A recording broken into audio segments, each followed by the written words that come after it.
Season 5, Episode 4, Public Equities, Ownership, Growth, and Volatility. For many investors, the first encounter with investing happens in the stock market. A brokerage account is opened, a few companies are selected, shares are purchased, and very quickly the experience begins to feel like something else entirely. Prices move throughout the day. Headlines appear. Commentators discuss the market's direction. The entire system can start to look like a place where numbers rise and fall on a screen. But behind those numbers is something much more concrete. A share of stock is not simply a symbol or a ticker. It is ownership in a business. When you own a share of a company, you own a small piece of the economic activity that company produces. Its revenues, its profits, its assets, its future. That business may manufacture products, operate infrastructure, provide services, or build technology.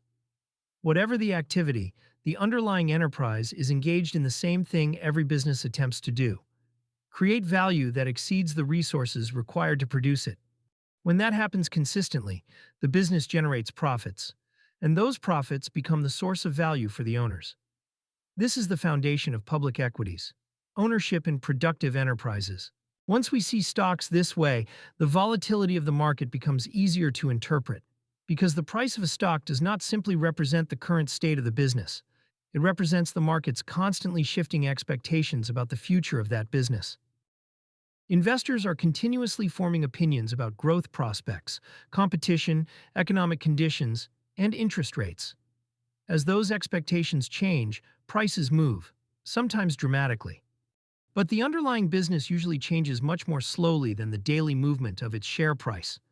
Factories continue to operate, products continue to be sold, services continue to be delivered. The economic engine beneath the surface keeps running. This distinction between business activity and market pricing is one of the central experiences of owning public equities. The business compounds gradually. The price may move unpredictably along the way. And this is where the behavioral framework we discussed earlier becomes useful, because businesses themselves exhibit the same patterns we saw in the previous episodes. Some companies behave primarily as growth enterprises. They reinvest most of their earnings back into expansion. New products are developed, new markets are entered, new capabilities are built. For these companies, the value to shareholders comes largely from the increasing scale and profitability of the enterprise. Other companies behave primarily as income producers. Their infrastructure is already established. Their markets may be mature.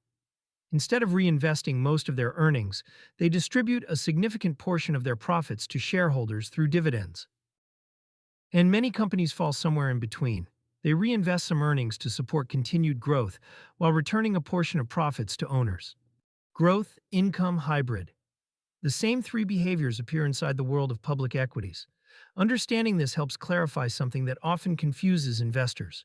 The stock market itself is not an asset. It is a marketplace where ownership in businesses is bought and sold. Inside that marketplace, thousands of companies operate under different economic models. Some are early in their expansion. Some are mature and cash generative. Some operate in stable industries. Others compete in rapidly evolving ones. When we buy a stock, we are not buying the market. We are buying a share of a specific enterprise with its own economic behavior. That behavior will determine how the investment contributes to a portfolio. Some companies will contribute growth, some will contribute income, some will provide a balance of both. The volatility of their share prices may attract attention, but over long periods of time, it is the economic activity of the business that ultimately shapes the return. Public equities remain one of the most accessible ways for individuals to participate in the global economy. They allow investors to own small pieces of companies operating across industries, countries, and technologies. But like every asset, their role in a financial system depends on how they behave.